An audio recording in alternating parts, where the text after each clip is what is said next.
From the moment the ZX Spectrum launched in 1982, I wanted one. In fact, I wanted one probably more than anything I've ever wanted before or since. And when this finally turned up at Christmas, this exact one, in fact, for a brief moment, I was probably the happiest person on the planet. But that got me thinking, what if I hadn't got a Spectrum? What if I'd got something completely different? Jump in this polystyrene box behind me. Now in this box is another 1980s computer, and I'll show you it. And in this video, I'm going to look at how this compares with my beloved ZX Spectrum. Now this is a brand new Spectrum, which I built myself with all new bits. And if that's something that's interesting you, check out the sponsor of the video, PCBWay, because on their projects page, we've got things like the motherboard for this Spectrum. And if that doesn't tickle your fancy, what about some game cartridges for the ZX Spectrum? Or maybe a Pico NES? Or a Maxduino to load your software? Or what else have we got? A Roland MT32 emulator? Or a DRAM tester? There are literally thousands of projects on there. But they don't just do PCBs, they also do 3D printing, like the case that they made up for me here. They also do CNC machining and sheet metal fabrication. I'll put a link in the description. I've used them a lot and I highly recommend them. So a big thank you to PCBWay for sponsoring this video. So let's get unboxed and let me show you what I've got myself. So here it is. I have got myself an Acorn Electron. Now the Electron came about as Acorn's offering for the home user. At the time they're making the BBC Model B, which at £400 back then, it was just too expensive for most home users. And in 1982, £175 for the Spectrum 48, they'd seen how well that was selling. So to compete with that, they produced the Acorn Electron, which in essence is a very much stripped down and simplified version of the BBC. It even runs the same operating system. Now, physically comparing the two together, there's obviously a significant difference. And the other obvious difference as well is, as opposed to rubber keys on the Spectrum, we do have some really proper and well-made keys of a similar quality, I would say, to the BBC Micro. So staying with the keyboard, there's a feature with the Electron that I didn't know it had. And I'll show you. On each of the keys, if I can get you a decent view there, hopefully you can see that. At least on most of the keys, there's keywords printed on the south side of the keys, which obviously sat in front of the keyboard, you can see, but looking down from the top, they disappear. Now, I'll give you a little demonstration of that, but it's very similar to how the Spectrum works, in so much as you've got the letters themselves, and then you've got various different functions for each key, the keywords printed on the key as well. Let me give you a demonstration. I'll show you what I mean. It'll probably make more sense. So unlike the Spectrum, which force you to use keywords, the Electron doesn't, and you're free to type them in manually. For example, let's go 10 print hello world. Hello world, press return. It's quite happy with that. And if I wanted to use the keyword, so my next line, I'm going to do 20 go to 10. And you'll see, hopefully, the keyword go to is underneath the G key. So if I want to use the pre-formatted keyword, I can just go 20 function, the G key, and there we go. It's there instantly. 20 go to 10. Let's run. So with the Electron, you've got the option. You can either use the keywords if you want to, or not. Now, apparently the reason why Acorn added this feature to the Electron and not the BBC was due to the different target markets. This being aimed squarely at the home user, this was very likely going to be their first computer. and it was felt like with the Spectrum, adding the keywords would reduce typing mistakes and also make it feel a little bit more accessible for those first users. Whether it made any difference or not, I don't know, but I guess having the option is a bonus. Now also, like the Spectrum, we do have the Edge connector on the back for connecting other peripherals to the machine. And we've got a power port on the side to power the machine with a 19-volt AC supply. And then we've got the tape connector, the RGB socket to connect up to monitor. We've got an high definition composite, and we've got the standard UHF output for the TVs back then. And compared with the Spectrum, we've got obviously more video outputs, as we've only got the one UHF on the Specky, and we've just got the standard ear and mic there for the tape player, and obviously the DC jack in the corner. Now obviously the RGB offered a much better picture, but I don't know anybody back then who used a computer monitor. So whether it was actually worthwhile having, I'll let you decide. Now the Spectrum certainly did have its critics with the rubber keys. Now I'm a fan of them, but I think that might be more nostalgia rather than functionality. But to address that, Sinclair did bring out the Spectrum Plus, which offered certainly a larger form factor comparable with the previous Spectrum, and more of a real keyboard. And I say more of a real keyboard, it's a strange thing to type on and use, and I'll be honest, I'm not a fan, but I know there are people out there who do swear by this being a great keyboard. But in my personal opinion, I think the Electron still far outweighs it in terms of the quality keys. So let's have a look inside both machines and do a bit of a hardware comparison and see what you get for your money. Both machines being really easy to get inside, just a handful of screws on the back and you're in, which I've already taken off. Just be careful when you are taking the top sections off. There will be a ribbon cable connecting the keyboard to the PCB. You just want to be a little bit gentle there. And I'll put that to one side. I've noticed looking at the keyboard connector, it's a bit filthy, so I will be giving that a bit of a clean with some deoxit before putting that back together, but no particular dramas there.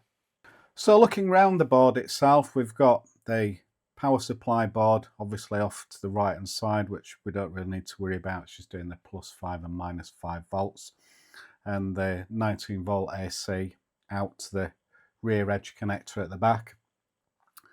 We've got the glued in speaker at the rear. That is a factory thing, believe it or not, but there you go. And we've got the RF and video and tape connectors down the left hand side. But I think what is interesting, and I had to search what that was, this is the little tape control motor relay. And that is something that turns on and off, and if you've got a compatible tape player, it will start and stop the tape, which is really quite cool.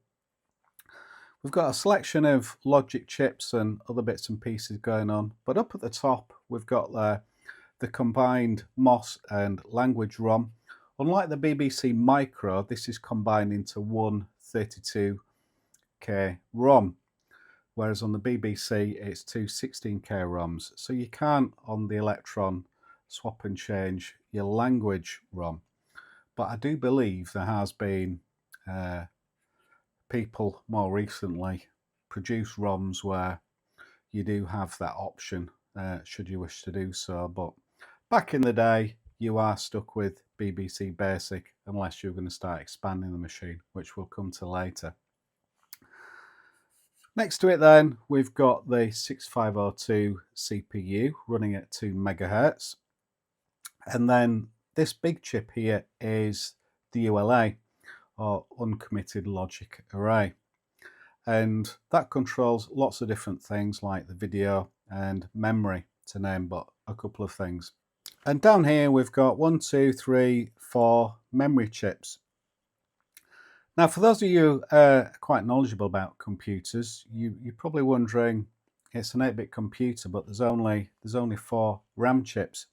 Now, that was a cost-cutting measure from Acorn, where they decided to double the size of each RAM chip, but only include 4. And with an 8-bit machine, so the CPU's wanting 8 bits of data at any one time to process, what that meant was the ULA would have to access each memory chip, the lower and upper half of it, to gather the full 8 bits that the CPU would require. So in effect, what it was doing, it was turning the 2 MHz CPU down to a 1 MHz CPU. So there was a significant impact on CPU performance by going down that route. But nevertheless, that's what Acorn decided to do as a cost-cutting measure. It's worth mentioning there that that only affected RAM access. If it was reading from ROM, then it was the full 2 MHz. So if you'd expanded your Electron and were using ROM cartridges, then you'd probably see quite a significant boost because not everything was being done through the RAM. So that's a whirlwind tour of the Electron's internals. Let's have a look at the ZX Spectrum. So same as the Electron with the Spectrum, it's exactly the same. Remove the rear screws and the top just lifts off. I've already disconnected the ribbon cables for the keyboard, but just be very careful with those. If they are the original keyboard membrane, they do become very fragile with age and they're very easily broken. The membranes can be replaced, of course, but if you're careful, they may not break when you're removing them. So just take care when you're taking that off. Move the top to one side. Looking around the board then, it's fairly self-explanatory, some of it. We've got the RF modulator there and the ear and mic connector. We've got the power connector up there. And just in full transparency, this is a board that I have bought previously that wasn't working, and I've done quite a lot of work to it. So that's why you're seeing a lot of the chips socketed, whereas there wouldn't be in an original Spectrum. And I've also replaced the voltage regulator here for a more modern one, which meant that I could just get rid of the heatsink, which just gets in the way generally. So looking around the board then in no particular order, we've got the 16K of lower RAM. So if you bought a 16K Spectrum, it would only be these RAM chips that were present. Here we've got the 8 upper RAM chips, the 32K of upper RAM. So if you've got, like I say, the 16K Spectrum, which is quite rare to find, but if you do have one, then these chips will be unpopulated. We've got the Sinclair ULA here, which is prone to failure. We've got a series of logic chips up at the top, and then we've got the Z80 CPU running at 3.5 MHz in the Specky.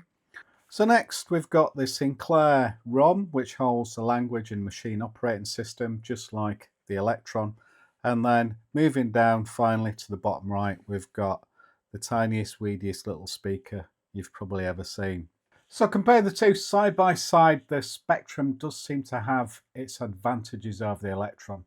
Not only has it got the faster CPU, it's also got more memory and doesn't have that issue of the 4-bit addressing through the ULA like what the Electron does.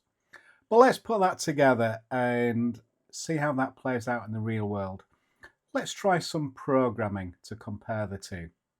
In fact, before I forget, let's give this keyboard connector a bit of a clean.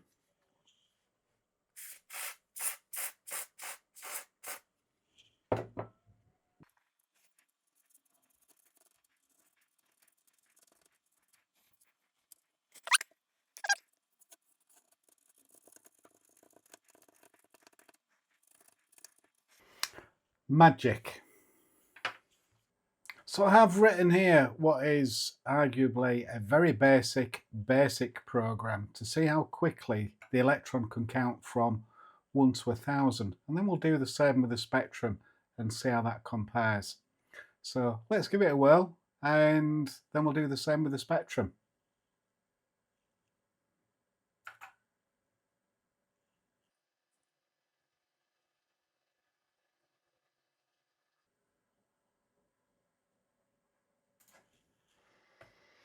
Now, according to my stopwatch that I've got running there separately, just short of 19 seconds there.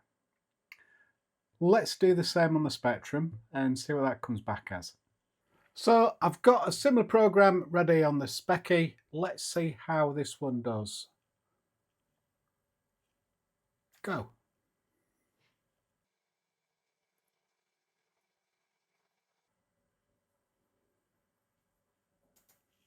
Well, according to my stopwatch, that was almost exactly the same time, just under 19 seconds. Now, what's going on there if this CPU is so much faster?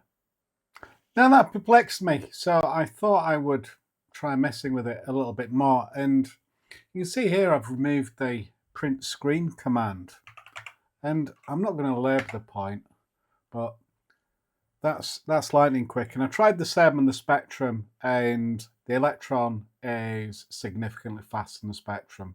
I've not timed it. I'm not going to worry about that. The Electron is way faster. And that perplexed me really, because we've got more memory. Memory's not an issue here. But we've got the faster CPU, haven't we, in the Spectrum? And I was expecting everything to be so much faster. Now, I've done some Googling, and apparently the optimizations with how BASIC is handled in the Electron, it's way above my head, but it starts talking about P-code VMs and all this sort of stuff, and I'm lost. But from what I can gather, in essence, BASIC programs do tend to run faster than the Spectrum due to the optimizations of the BBC Basic Basic, which is in the Electron, versus the Spectrum Basic.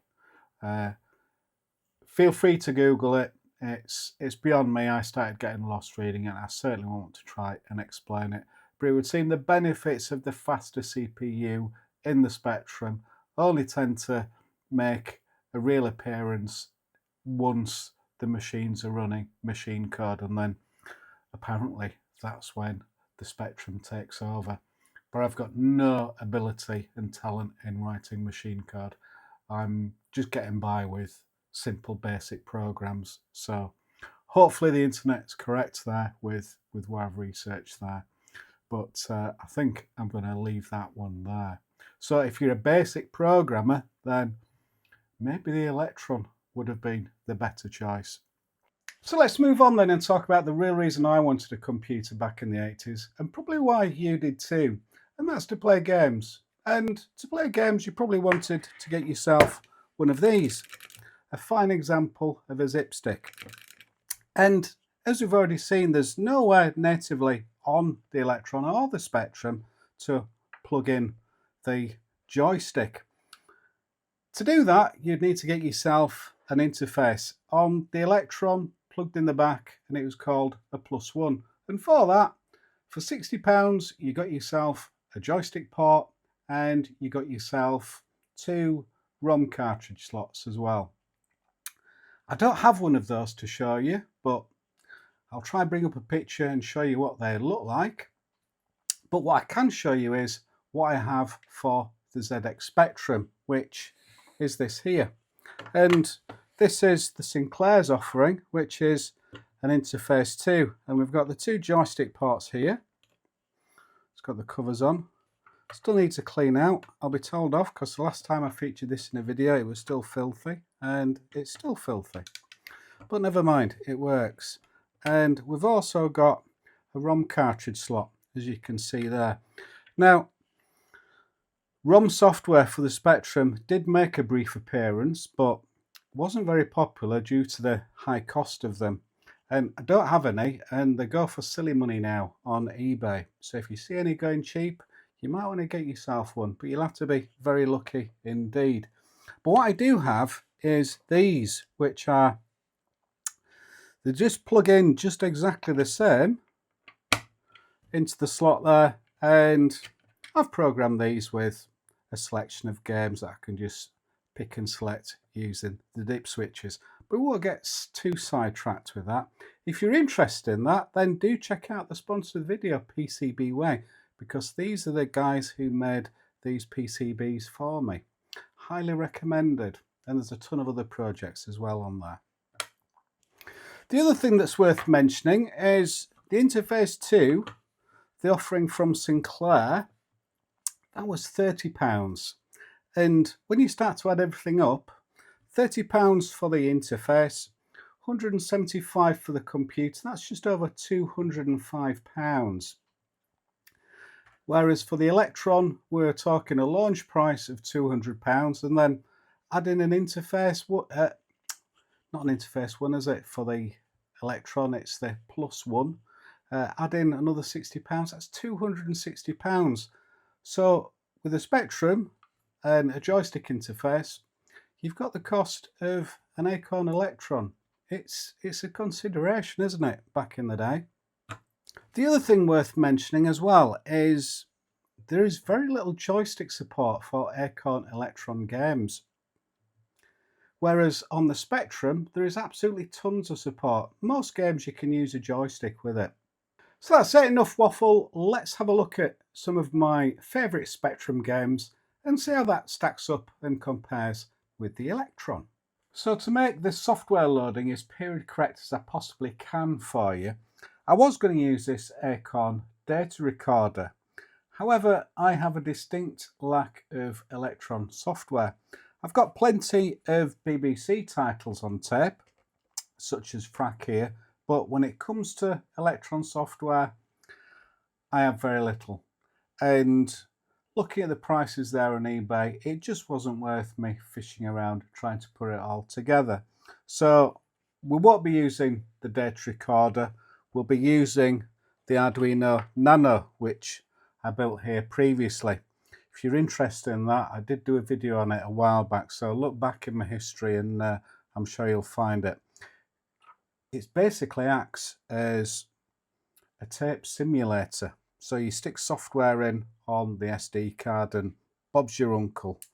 And yeah, it's pretty good. And if you want to make one yourself, you know where to go. PCB Way. So I've put together a small collection of some of my favourite Spectrum games. And I'll do a bit of a comparison with the Electron version and see what you think. So first on my list is Tomahawk, a fantastic battle flight simulator.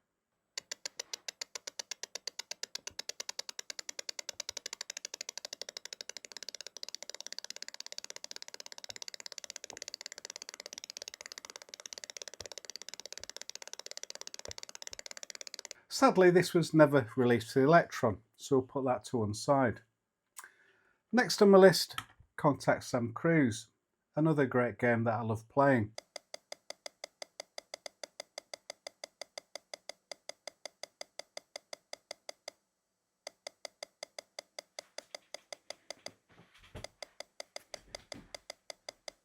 Sadly, that wasn't released to the Electron either, so we'll put that to one side.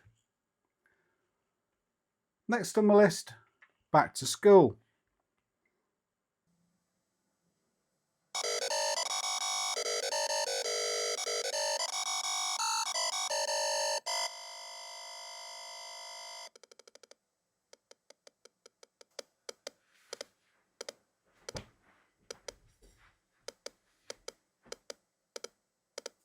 Also not released for the Electron. Now I suspect at this point you can see a trend emerging. Doomsday Castle, not for the Electron. Light Force, no. Jack the Nipper, not for the Electron. Hypersports, no, not for the Electron. Alien 8, not for the Electron. Dandare, not for the Electron. And finally, I picked out Star Glider, not for the Electron. Now, I just picked out a handful of games for the Spectrum, not knowing whether they actually made an appearance on the Electron or not. But it would seem it's not surprising that none of these games featured. When you look at the number of software titles produced for each machine, the numbers are quite telling. Somewhere in the region of 600 to 700 games were written for the Electron, whereas for the Spectrum, somewhere in the region of over 10,000 according to the interweb. And the number of software titles produced seems to reflect the number of machines sold. The Spectrum went on to sell somewhere in excess of 5 million units, where the Electron sold somewhere between 200 to 250,000. So it probably explains why the software developers focused on the Spectrum rather than the Electron to get the sales. But not all's lost. I did find 2 or 3 original Spectrum titles that I owned from back in the day that also exist on the Electron, and I'll show you those now. So first up is Jet Set Willy. Now, I absolutely love this game, and I appreciate there'll be people out there that hated it, but this is one that does feature on the Electron list of games. So let's have a look at the Spectrum version first, and then I'll show you the Electron version. Says Jet Set Willy on the Specky. Jolly little intro music, which might drive you mad after a little while, but nevertheless, let's get into the game, and I'll just show you 2 or 3 screens. So we've got If I Was a Rich Man playing. Nice responsive controls, lots of bright colours.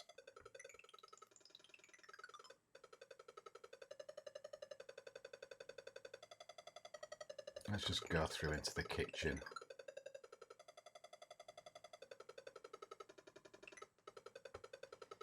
Yeah, so nice. Plays well. Not much in terms of colour clash and all that sort of stuff. It's let's go to the Electron. Right, that's it. That's loaded. There's no music to bug you. Good or bad thing. Let me know in the comments. But let's jump into the game and give it a whirl. Right, I have to work out what the keys are. Right, also no music in the game. Everything's monochrome, which is jump. Right, okay.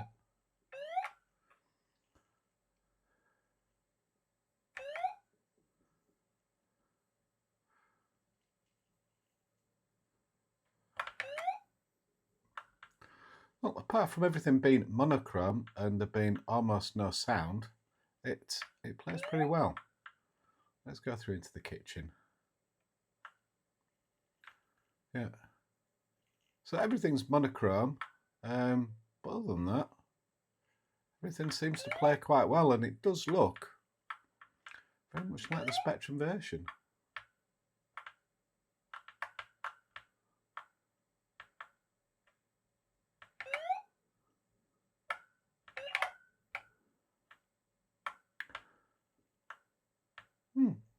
Okay, let's have a look at something else. So next up, I've got its sequel, Jet Set Willy 2, and I love this game too, I'm afraid. And I just did a quick glance inside and opened it up, and I just thought I'd show you and have a brief moan.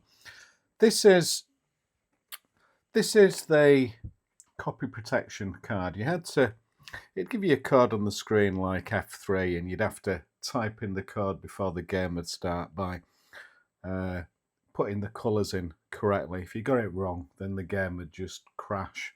Give you a couple of attempts, and then that was it, game over. So without the card, you couldn't get the software to work. So it stopped us little boys copying tapes and all that sort of stuff, long before the likes of colour photocopiers came in. But if we look at the Jet Set Willy 2 version, well, they just put it on steroids, and they produced that huge one to make it even harder, because I'm sure they figured that people diligently enough, given time, could just write them all down and just put letters for the colours or whatever, blue, green, magenta, what have you. So they went overboard with Jet Set Willy 2 and just went absolutely mad. But yeah, brief moan. Right, I'll put that away. Let's have a look at Jet Set Willy 2. We'll start again on the Spectrum. I'll give you my thoughts on that, and then we'll have a look at it on the Electron.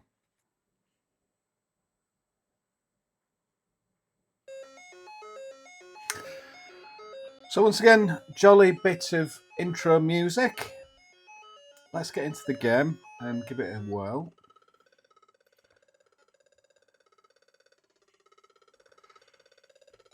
Once again, nice and colourful. We've got the music if you want it. New levels appeared, obviously, with it being a new version. We've got a mixture of the old and new here.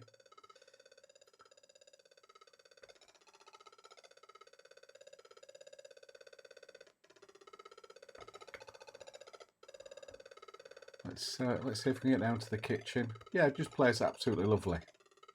And I think you can turn the sound off if you want. Yes, press H and the sound goes off.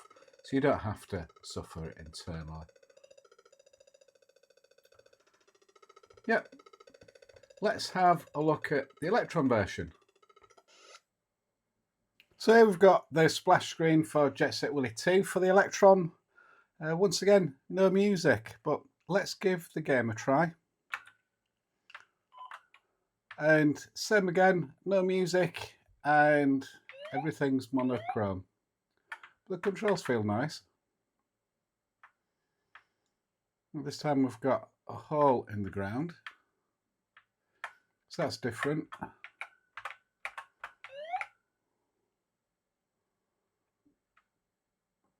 Let's just keep going along. Yep, Macaroni's head was in the other version of the game, the Specky version. And that's different. That's completely different. Let's just keep going. Master bedroom. Yeah, it's... Let's just go back to Macaroni's head.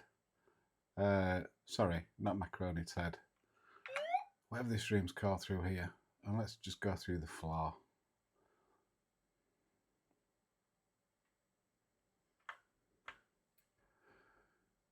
Yeah.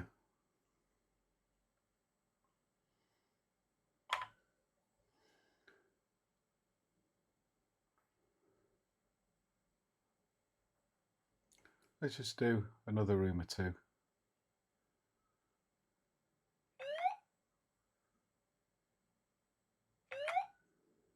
Yeah, I can't fault the controls, the mechanics of it. Nice and smooth. But it feels sparse, just like Jet Set Willy did, really. But okay, let's look at something else. Now I was going to show you this, combat links, but I'm not gonna because it's way too complicated. And it's fair to say it only ever got mediocre reviews, but I enjoyed playing it nevertheless. But let's choose something a little simpler. Let's go for Chucky Egg.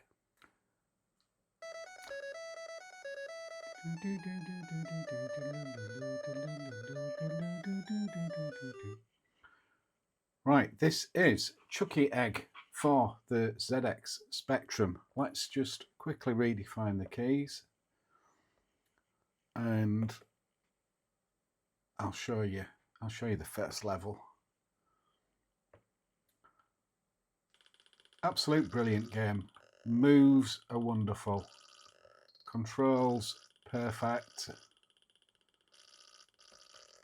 Obviously, being on the Spectrum, we've got the attribute clash there. As our little hero goes collecting his eggs, but plays wonderfully well. Brilliant version of Chucky Egg. And here it is on the Electron. I've already redefined the keys, so let's get started straight away.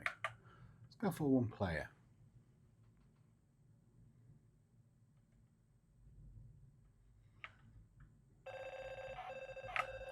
And we're off.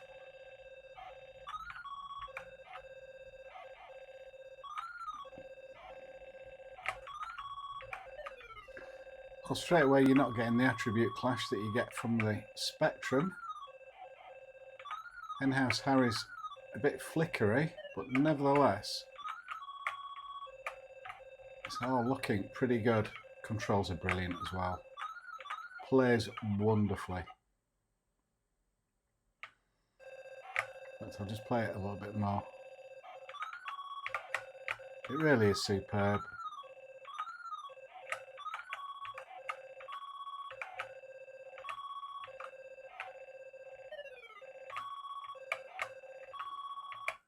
It's one of those games, you just keep coming back to it. It's simple, straightforward, great fun, and the later levels do get rather challenging.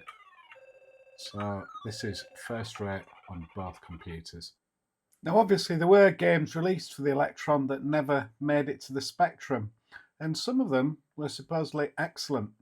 We'll have a look at one of them. We'll have a look at a game called Exile, which I'm not very familiar with, but I'll give you a brief demo. So this is Exile for the Electron. I have had a brief go on it just to try and find out some of the keys. It's another one of those games with loads and loads of different keys, and I haven't got a clue what I'm doing, to be honest. So I will endeavour to just give you a brief demo of a bit of a fly around.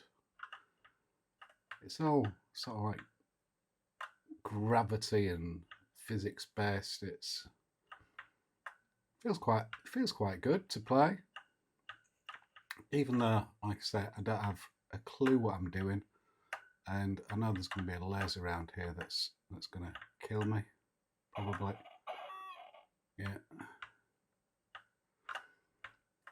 I don't know how to get through there, but apparently it's a sort of like adventure puzzle type exploring game, and I'm just getting smashed to smithereens. And I'm dead. But apparently it's very good. Seems to play well.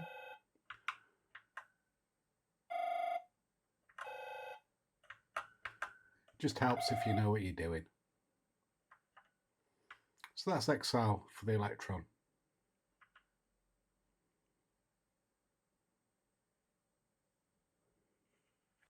Now, before I give you my thoughts on what I think 10-year-old me would make of the Electron compared to the Spectrum, I thought I'd give it a bit of a clean, ready to be put away for another day. And I've already done quite a bit, to be fair, but I thought you might be interested in seeing how I do it. Now, there's lots of different ways to clean a computer, but this is how I like to do it.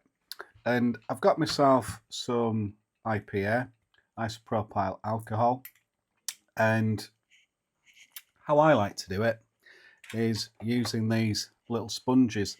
Now, I've been using these for probably about 6 months now, something like that. Before that, I used to use the Q-tips, the cotton bud things, and genuinely found them frustrating. Didn't like them. Always left with bits of cotton strands all over the place. But these, I'll just give you a brief demo and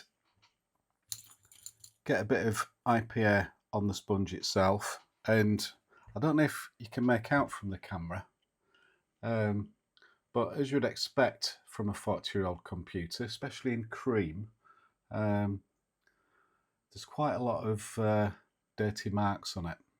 So I've already made a good start, and like I said, it probably won't show up very well, but I've cleaned all the way along there, and I've got to about there, and will it show up?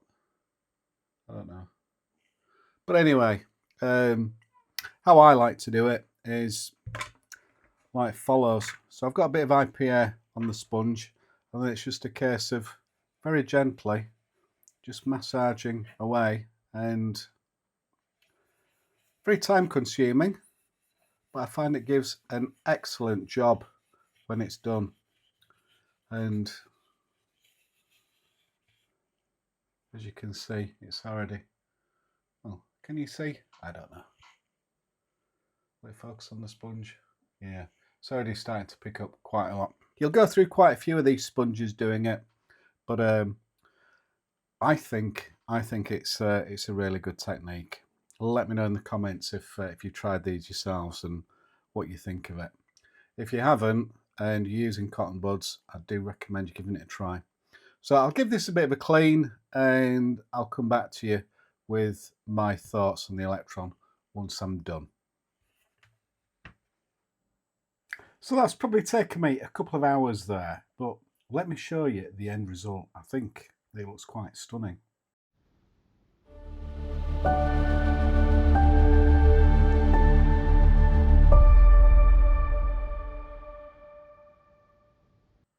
Now, of course, it's not perfect. After all, it is 40 years old. And there is minimal yellowing to the plastic, which is something that happens over time, especially with the lighter coloured plastics. But I'm really happy with that. And the only way you could do anything really about the yellowed plastic is probably to look to retro bright it. And that simply isn't worth the risk. And I've done other videos on retro brighting, but this isn't going to be one of them. This is a machine that's perfectly good and acceptable in this condition. I'm quite happy with it. So the only thing left to do now is give you my thoughts on what 10-year-old me would have probably made of the Electron and what I'd have thought compared to actually getting a Spectrum. Without a doubt, 10-year-old me would have loved to have been given an Acorn Electron. But the t-shirt says it all. I'd have still wished I'd got myself a ZX Spectrum. Yes, I know a lot of the games released for the Spectrum, and many of the computers back then, the games were, a lot of them were just complete rubbish. But there were also some real gems there, and they never made it for the Electron.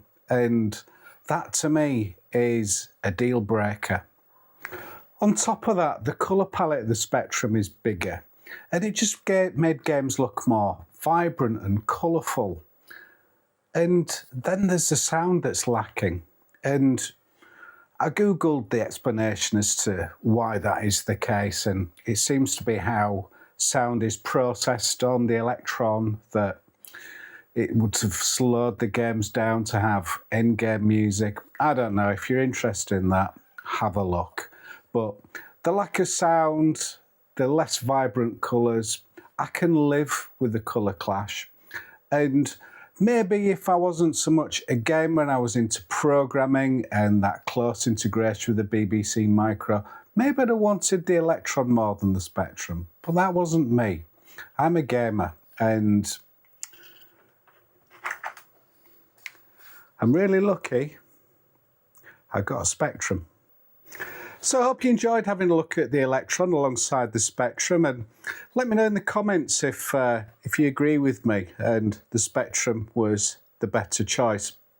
In the meantime, if you want to see more of this sort of stuff, don't forget to hit that subscribe button. And as always, hope I'll see you again in another video. Bye for now.